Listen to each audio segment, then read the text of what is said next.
I am up at Bridal Falls, all alone. I thought I'd take some video footage from a different perspective of the old burned out tram building. So as you can see,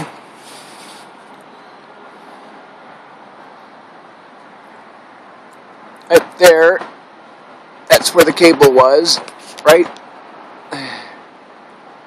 there, that I cut 4 years ago. I can't believe it's already been 4 years.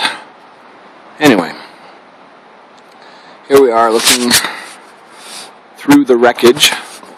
Maybe one day. But I thought I'd pay attention today to what's up the draw further, because it is absolutely breathtaking.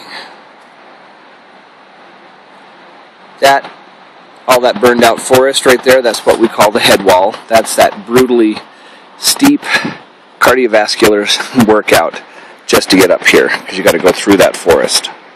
Come down through there, right down there, that's the chute, or the funnel, excuse me. You see what I'm talking about? Come up through there.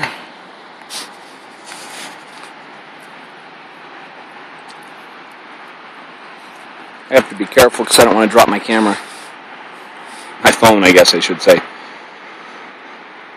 There's all the stuff at the bottom. It's going to be radically different next year. Anyway, beautiful morning. Very quiet. Made it up here in 59 minutes flat. That was with me dilly-dallying, being out of shape. But I thought let's see here. No idea what I look like, but here I am in Bridal Falls, on top of the world. Anyway, somebody decided to hike up here and leave a flag. Girls' camp of some kind.